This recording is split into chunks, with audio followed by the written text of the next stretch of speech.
దాడితో ఉగ్రవాద స్థావరాలపై ఆపరేషన్ సింధూర్తో భారత్ ప్రతీకార దాడులకు దిగింది. తొలి రోజు ఉగ్రవాద స్థావరాలపై భారత్ విధ్వంసానికి పాల్పడింది, మనందరం చూశాం.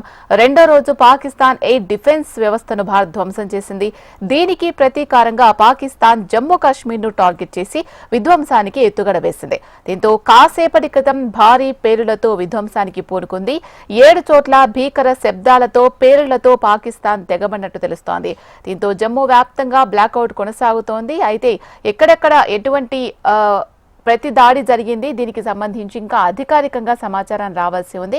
రైట్, దీనికి సంబంధించి మరికొంత ఇన్ఫర్మేషన్ అందించడానికి మా ప్రతినిధి హరికిషన్ సిద్ధంగా ఉన్నారు. హరికిషన్, చైనా సహాయంతో పాకిస్తాన్ దాడికి పాల్పడుతున్న దృశ్యాలు మనం చూస్తూ ఉన్నాం. దాన్ని భారత్ సమర్థవంతంగా తిప్పికొడుతుంది, అది కూడా మనకు తెలుస్తోంది. అయితే ప్రస్తుతం జమ్మూ కాశ్మీర్లో బ్లాక్అవుట్ కొనసాగుతూ ఉంది. అయితే చైనా పాకిస్తాన్ కి సహకరిస్తుంది, దానికి సంబంధించిన మిసైల్స్ వాటిని పర్యవేక్షిస్తున్నారు, చూస్తున్నారు అన్నది కూడా అబ్జర్వేషన్ లో ఉంది అని తెలుస్తోంది. మరి దీనికి సంబంధించి చైనా కూడా పరోక్షంగా మద్దతు ఇస్తుంది పాకిస్తాన్ కు కాబట్టి, సో దీనికి సంబంధించి కేంద్ర ప్రభుత్వం ఎటువంటి నిర్ణయం తీసుకునే అవకాశం ఉంది?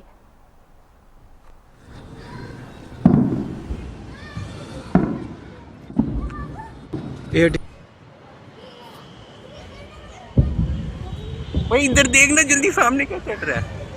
वो देख, साली मिसाइलें चल रही है हवा में। ये क्या दिख रही है लाल लाल? देख मम्मा मिसाइल, मम्मा मिसाइल, मम्मा मिसाइल, वीडियो बनाओ, मम्मा मिसाइल, मम्मा मिसाइल,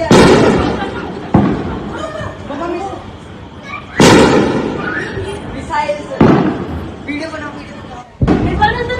मम्मा मिसाइल, मम्मा मिसाइल, मम्मा मिसाइल, वीडियो बनाओ, मम्मा मिसाइल। పెహల్గాం ఉగ్రదాడితో ఉగ్రవాద స్థావరాలపై ఆపరేషన్ సింధూర్తో పాటు భారత ప్రతీకార దాడులకు దిగింది. తొలి రోజు ఉగ్రవాద స్థావరాలపై భారత విధ్వంసానికి పాల్పడింది. రెండో రోజు పాకిస్తాన్ ఎయిర్ డిఫెన్స్ వ్యవస్థను భారత్ ధ్వంసం చేసింది. దీనికి ప్రతీకారంగా పాకిస్తాన్ జమ్మూ కాశ్మీర్ను టార్గెట్ చేసి విధ్వంసానికి ఎత్తుగడ వేసింది. దీంతో కాసేపటి క్రితం భారీ పేలులతో విధ్వంసానికి పూనుకుంది. దీనికి సంబంధించి మరింత సమాచారం మా ప్రతినిధి హరికిషన్ అందిస్తారు. హరికిషన్.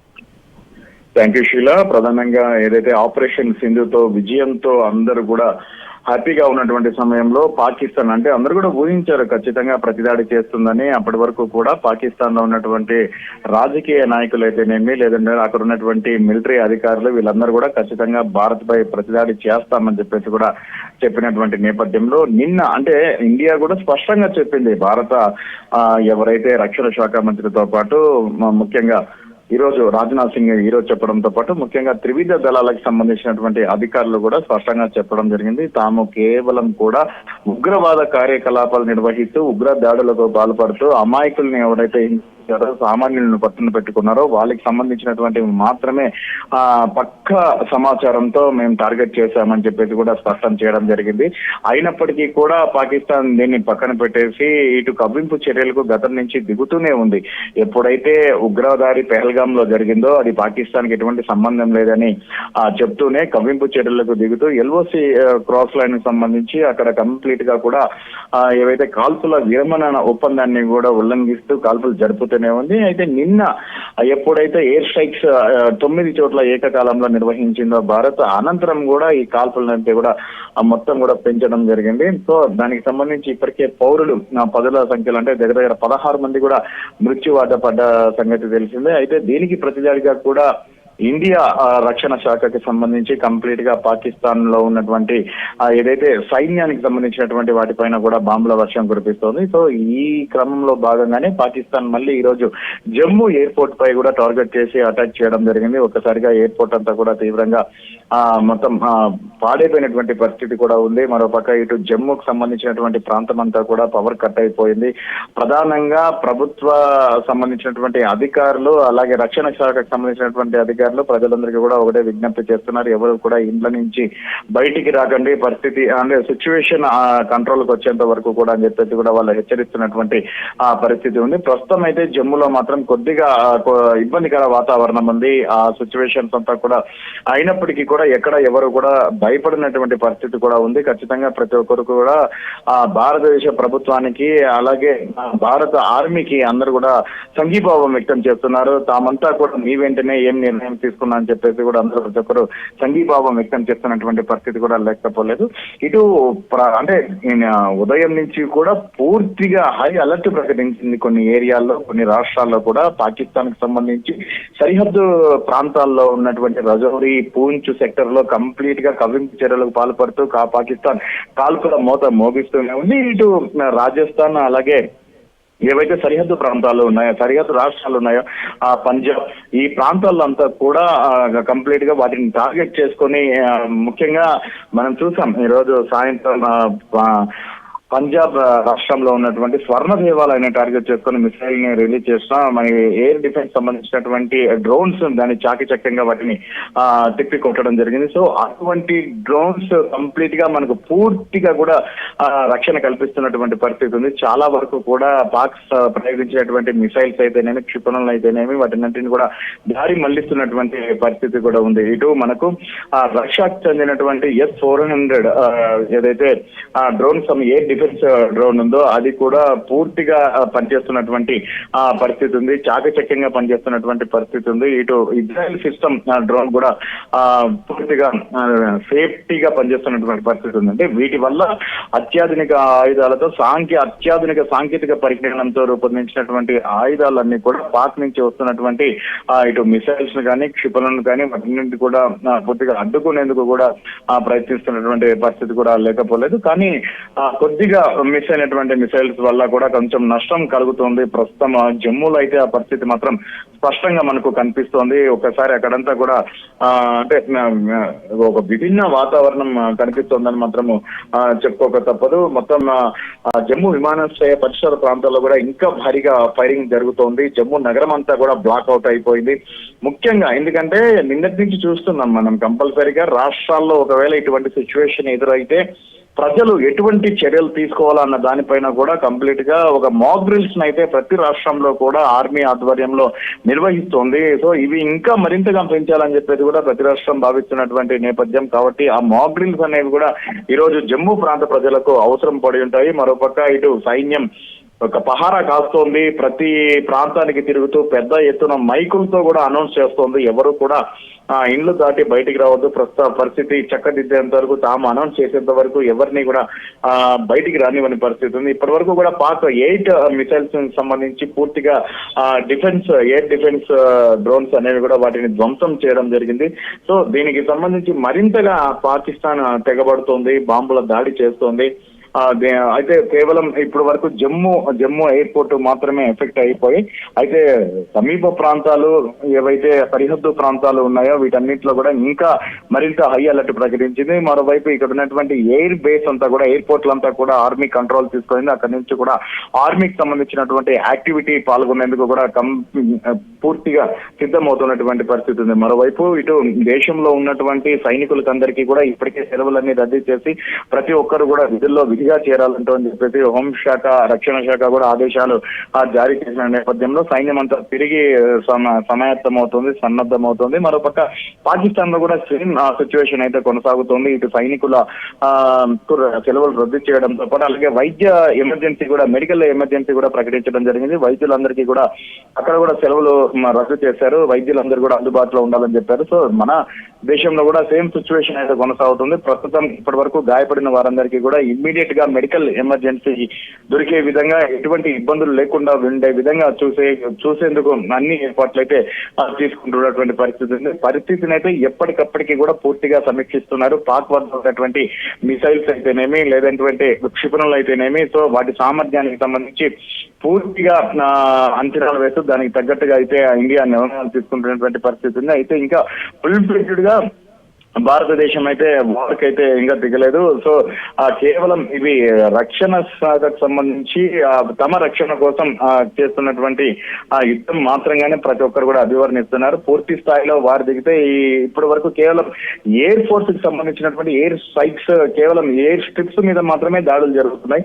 సో ఇకపై ఒకవేళ పూర్తిగా అంటే యుద్ధానికి అనేది సన్నద్ధం అయితే కంపల్సరీగా ఇటు జలాంతర్గాములు, అలాగే సముద్రం నుంచి, అలాగే భూమిపై నుంచి కూడా కంప్లీట్ గా త్రివిధ దళాలన్నీ కూడా పూర్తిగా రంగంలోకి దిగి ముందుకు చుచ్చుకుపోయేటటువంటి అవకాశం కూడా ఉంటుంది. సో ఇప్పటి వరకు కూడా కేవలం దాడులు, ప్రతి దాడులతోనే జరుగుతున్నటువంటి పరిస్థితి ఉంది. ఇరువైపులా కూడా ఎక్కువగా నష్టం జరుగుతుంది. అయితే ఎక్కువగా పాకిస్తాన్ కి సంబంధించి మాత్రమే ప్రస్తుతం నష్టం కొనసాగుతుంది. మరోవైపు ఎవరైతే ఉగ్ర దాడిలో అంటే భారత్ జరిపినటువంటి ఉగ్ర దాడిలో గాయపడ్డారో, అలాగే వారి బంధువులు మరణించారో, వారందరూ కూడా శపథాలు చేస్తున్నటువంటి పరిస్థితి. తాము ఖచ్చితంగా భారతదేశాన్ని వదిలిపెట్టే సమస్య లేదని చెప్పేసి ఇవన్నీ కూడా భారతదేశానికి సంబంధించినటువంటి ఎవరైతే ఆర్మీ వారు కానివ్వండి, లేదంటే ఇది పొలిటికల్ లీడర్స్ కానీ చాలా లైట్ తీసుకున్నటువంటి పరిస్థితి. మరొకసారి ఎవరైనా ఉగ్ర దాడితో భారతదేశం పైకి వస్తే ఖచ్చితంగా వారికి తిరుగు లేని సమాధానం చెప్తాం. మరొకసారి భారతదేశం గడ్డ మీద ఉగ్ర దాడి చేసే ప్రయత్నం చేస్తే మర్చిపోలేని సమాధానం ఇస్తామని చెప్పేసి ఆపరేషన్ సింధూర్ తో ప్రస్తుతం అది రుజువు చేయడం జరిగింది. అయితే ఇది అంతం కాదు, కేవలం ఆరంభం మాత్రమేనని చెప్పేసి ఆర్మీ అలాగే త్రివిధ దళాలు కూడా ట్వీట్ చేసిన సంగతి తెలిసిందే. సో ఇప్పటి నుంచి మరిన్ని దాడులు జరిగేటటువంటి అవకాశం ఉన్నటువంటి నేపథ్యంలో అందరూ కూడా అప్రమత్తంగా ఉండాలని చెప్పేసి సూచిస్తున్నారు. కేంద్రానికి అండగా నిలవాలని చెప్పేసి కూడా సూచిస్తున్నటువంటి పరిస్థితి అయితే ఉంది. మొత్తానికి మాత్రం తాజాగా ప్రస్తుతం పాక్ దాడులకైతే తెగబడుతోంది. ఇప్పటికే జమ్మూ ఎయిర్పోర్ట్ కు సంబంధించి మొత్తం 8 మిసైల్స్ లాంచ్ చేసింది. ప్రస్తుతం అయితే జమ్మూలో మాత్రం కొంచెం ఇబ్బందికర వాతావరణం అయితే ఎదురవుతోంది. ఇక్కడంతా కూడా కంప్లీట్ గా పవర్ కట్ అయిపోయింది. సైన్యం మాత్రం ప్రతి ఒక్కరిని కూడా అప్రమత్తం చేస్తున్నటువంటి పరిస్థితి అయితే తాజాగా ఉంది. మరోపక్క ఇటు ఉద్రిక్తల నేపథ్యంలో సో భారత్ ఆపరేషన్ సింధు ప్రభావంతో ధర్మశాలలో పూర్తిగా బ్లాక్అవుట్ అయిపోయింది. భద్రతా చర్యల కాలంగా ఐపీఎల్ మ్యాచ్ ను కూడా రద్దు చేసినటువంటి పరిస్థితి ఉంది. ఢిల్లీ వర్సెస్ పంజాబ్ ఏదైతే మ్యాచ్ ఈ రోజు జరుగుతుందో ధర్మశాలలో, దాన్ని కూడా పూర్తిగా రద్దు చేయడం జరిగింది. సో మొత్తానికి మాత్రం భద్రతా పరంగా కంప్లీట్ గా ఆర్మీ అయితే ఎక్కడెక్కడ ఇబ్బందికర వాతావరణం ఉంటుందో అవంతా కూడా తమ హ్యాండ్ ఓవర్ లో తీసుకుంటుంది. ఎట్టి పరిస్థితుల్లో తమ అనుమతులు లేకుండా బహిరంగ సభలు కానీ, లేదంటే గుంపులుగా కానీ బయటికి రావద్దని చెప్పేసి కూడా హెచ్చరిస్తున్నటువంటి పరిస్థితి అయితే తాజాగా ఉంది. దీపిక, హరికిషన్, ఇంకొకటి ఏంటి అంటే ఇక్కడ పాకిస్తాన్ అసలు ఏం జరుగుతోంది, ఎక్కడ మనం యుద్ధానికి పాల్పడితే అక్కడ ప్రజలు ఏమైపోయినా పర్వాలేదు అనే ధోరణితో వ్యవహరిస్తోంది. కానీ భారత్ అలా కాదు. అక్కడ కేవలం ఉగ్ర స్థావరాలు, ఉగ్ర మూకలు వాళ్ళను మాత్రమే టార్గెట్ చేస్తూ సాధారణ పౌరులకు ఎటువంటి అపాయం జరగకుండా చాలా జాగ్రత్తగా యుద్ధం చేసే సమయంలో కూడా మానవతా కోణాన్ని చూపిస్తోంది భారత్. సో మరి ఈ నేపథ్యంలో వాళ్ళు ఎటువంటి విధ్వంసానికి పాల్పడినా కూడా మన వాళ్లకు ఎటువంటి సమస్య రాకుండా, ఎటువంటి ప్రాణహాని జరగకుండా, ఆస్తి నష్టం జరిగినా పెద్దగా పర్వాలేదేమో కానీ ప్రాణ నష్టం జరగకుండా జాగ్రత్తలు తీసుకుంటుంది మనం చూస్తూ ఉన్నాం. ఈ నేపథ్యంలో సరిహద్దు ప్రాంతాల్లో ఉన్న ప్రజలను అప్రమత్తం చేస్తున్నారా, వాళ్ళను తరలించే ప్రయత్నం చేస్తున్నారా? కొన్ని ప్రదేశాల్లో మనం చూస్తూ ఉన్నాం, ఇళ్లల్లోనే ఉండండి, బయటికి రాకండి అని హెచ్చరికలు జారీ చేస్తున్న దృశ్యాలు మనం చూస్తున్నాం. కానీ ఇదే సిచ్యువేషన్ కొనసాగితే అది ప్రజలకు కూడా ప్రాణాపాయ సిచ్యువేషన్ వచ్చే అవకాశం ఉన్న నేపథ్యంలో, ఎందుకంటే సామాజిక మాధ్యమాలన్నింటిలో కూడా మనము ఇంటర్నెట్ అంతా కూడా సేవలు బంద్ చేసిన నేపథ్యం, బ్లాక్అవుట్ కొనసాగుతోంది జమ్మూ కాశ్మీర్లో అయితే ప్రస్తుతం. సో మరి ప్రజలను తరలించే ప్రయత్నం చేస్తున్నారా? సరిహద్దు ప్రాంతాల్లో ఉన్న వాళ్లను నెక్స్ట్ స్టెప్ ఏం తీసుకోబోతున్నారు ప్రజల సేఫ్టీ పరంగా? యాశిలా, ఎందుకంటే మనము స్పష్టంగా చూడొచ్చు, నిజంగానే భారత్ వారు కోరుకుంటే భారత్ అమ్ముల పదులో ఉన్నటువంటి అస్త్రాలతో ఒక్కసారి విరుచుకుపడితే ఇంతసేపు కూడా అవసరం లేదన్నది ఏ నిపుణులైనా, లేదంటే ఏ రిటైర్డ్ అంటే ప్రస్తుతం అధికారంలో ఉన్నటువంటి ఆర్మీ ఆఫీసర్స్ వీటికి సంబంధించి స్పష్టంగా బహిరంగంగా మాట్లాడలేకపోవచ్చు. కానీ రిటైర్డ్ అయినటువంటి ఆర్మీ అధికారులను కానీ, నేవీ వాళ్ళని కానీ, ఎవరైనా ఎయిర్ ఫోర్స్ కు సంబంధించినటువంటి వాళ్ళని కదిలిస్తే వాళ్ళైతే స్పష్టంగా ఒకటి చెప్తారు, మన అమ్ముల పొదలో ఉన్న ఉన్నటువంటి అస్త్రాలు ఒక్కసారి పాకిస్తాన్ పై ప్రయోగిస్తే అణుబాంబులు కూడా అవసరం లేదు, ఇమ్మీడియట్ గా వార్ అనేది వన్ సైడ్ అయిపోతుంది అనేది వారికి ఉన్నటువంటి వాదన. సో ఈ నేపథ్యంలోనే అగ్ని అలాగే తేజస్ ఇలాంటి మంచి అంటే సామర్థ్యానికి అంటే మించినటువంటి ఏదైతే రేడియస్ నిర్దిష్ట లక్ష్యాలను ఖచ్చితంగా ఛేదించగలిగినటువంటి మిసైల్స్ ఇవన్నీ కూడా ఉన్నాయి. అలాగే జెట్ ఫైటర్స్ ఉన్నాయి. సో వీటన్నిటిని కూడా ఇప్పటి వరకు ఫుల్ బెడెడ్ గా ఉపయోగించలేదు. కేవలం ఫస్ట్ నుంచి భారతదేశం ఒకటే స్పష్టం చేస్తోంది, ఏవైతే ఉగ్ర దాడులు జరిపినటువంటి ఉగ్ర కార్యకలాపాలు నిర్వహిస్తున్నటువంటి స్థావరాలను పక్కాగా నిర్వహించాం, సో వాటిపైన మాత్రమే దాడులు చేస్తున్నామని చెప్పడం జరిగింది. సో ఈ నేపథ్యంలోనే వాటిపై దాడి చేసిన తర్వాత కంప్లీట్ గా ఒక క్లియర్ కట్ గా ఇది కూడా ఇవ్వడం జరిగింది. ఏమైతే అంటే తామంతా కూడా కేవలం ఉగ్రవాద కార్యకలాపాలు నిర్వహిస్తున్నటువంటి కార్యాలయాలను దాడులు మాత్రమే చేశాము, ఎక్కడ కూడా జనావాసాలను మాత్రం టచ్ చేయలేదు అని చెప్పేసి క్లారిటీ కూడా ఇవ్వడం జరిగింది. కానీ పాకిస్తాన్ మనం చూసాం, ఎప్పుడైతే ఎయిర్ స్ట్రైక్ జరిగిన వెంటనే ఇమ్మీడియట్ గా మోటార్ షెల్స్ తో విరుచుకుపడింది. మోటార్ షెల్స్ అనేవి ఒక నిర్దిష్టమైనటువంటి ప్రాంతంలో పడవు, అవి ఒక్కసారి చేస్తే ఎక్కడ పడతాయో ఆ సిచ్యువేషన్ ఆ ప్రాంతం అంతా కూడా భారీ పేలుళ్లు సంభవిస్తాయి, అక్కడ ఎవరైనా కూడా చనిపోవడం ఉంటుంది. ఈ నేపథ్యంలోనే భారతదేశంలో సామాన్య పౌరులు 16 మంది మృత్యువాత పడ్డారు. ఇవన్నీ కూడా ఎక్కడ పాకిస్తాన్ పట్టించుకున్నటువంటి పరిస్థితి కూడా లేదు. కానీ ఇండియా అయితే ఆ పని చేయట్లేదు, పాకిస్తాన్ పౌరులను కూడా మన పౌరులుగానే భావిస్తోంది. అందుకనే ఎక్కడ కూడా ఆచితూచి వ్యవహరిస్తోంది. నిన్నటి వరకు కూడా ఉగ్రవాద కార్యకలాపాలు నిర్వహించినటువంటి కార్యాలయాలను టార్గెట్ చేస్తున్నటువంటి ఏదైతే కార్యకలాపాలను టార్గెట్ చేస్తున్నటువంటి భారత్ ఎప్పుడైతే తిరిగి పాకిస్తాన్ మన మీద దాడి చేస్తుందో అప్పుడు పాక్ సైన్యం ఉన్నటువంటి షెల్టర్ జోన్లను టార్గెట్ చేసుకుని దాడులు చేసింది. సో ఈ నేపథ్యంలో ఈ రోజు జమ్మూ ఎయిర్పోర్ట్ పైన ఆ దాడి చేస్తే ఒక్కసారిగా కూడా పూర్తిగా అలర్ట్ అయిపోయింది సైన్యము. ప్రధానంగా ఎక్కడికక్కడ అంటే ఎఫెక్ట్ అయ్యేటటువంటి ప్రాంతాలను కూడా గుర్తించి అక్కడంతా కూడా హై అలర్ట్ ప్రకటిస్తున్నటువంటి పరిస్థితి ఉంది. ప్రస్తుతం చండీగఢ్ లో అలర్ట్ సైరన్లు అయితే భారీగా మోగుతున్నాయి. భద్రతా హెచ్చరికల నేపథ్యంలో మొత్తం నగరంలో అంతా కూడా సైరన్లు పెద్ద ఎత్తున మోగడం జరిగింది. అందరూ కూడా అప్రమత్తంగా ఉండాలని చెప్పేది కూడా సైన్యం చండీగఢ్ లో ప్రస్తుతం సూచించినట్టుగా మనకు తెలుస్తోంది. మరోపక్క ఇటు హిందూ ప్రాంతాల్లో మనం అనుకున్నట్లుగా కూడా కంప్లీట్ గా ఇంటర్నెట్ సేవలంతా కూడా నిలిపివేసి కేవలం తాము సమాచారం ఇచ్చినప్పుడు మాత్రమే ఇంట్లో నుంచి బయటికి రావాలని చెప్పేసి కూడా సూచిస్తున్నటువంటి పరిస్థితి ఉంది. మరోపక్క ధర్మశాలలో ఎందుకంటే ఇండియన్ ప్రీమియర్ లీగ్ మ్యాచ్లు జరుగుతున్నటువంటి నేపథ్యంలో ఢిల్లీ వర్సెస్ పంజాబ్ ప్రస్తుతం జరుగుతుంది. దీన్ని కూడా భద్రతా కారణాల దృష్ట్యా ఈ మ్యాచ్ కూడా పూర్తిగా రద్దు చేయడం జరిగింది. ఎందుకంటే ఎక్కువగా గుంపుగా ఉన్నటువంటి ప్రాంతాలు వారికి అవకాశంగా దొరికితే ఒకవేళ అనుకోని సంఘటన ఏదైనా జరిగితే దానివల్ల ప్రాణ నష్టం ఎక్కువగా జరిగేటటువంటి అవకాశం ఉంది. కాబట్టి చాలా వరకు కూడా బహిరంగ సభలతో పాటు అలాగే గుంపుగా ఉన్నటువంటి ప్రోగ్రామ్స్ ఏవైతే నిర్వహించుకుంటున్నారో వాటిని కూడా క్యాన్సిల్ చేయడం జరుగుతుంది. Sheela. Right. Thank you Harikishan.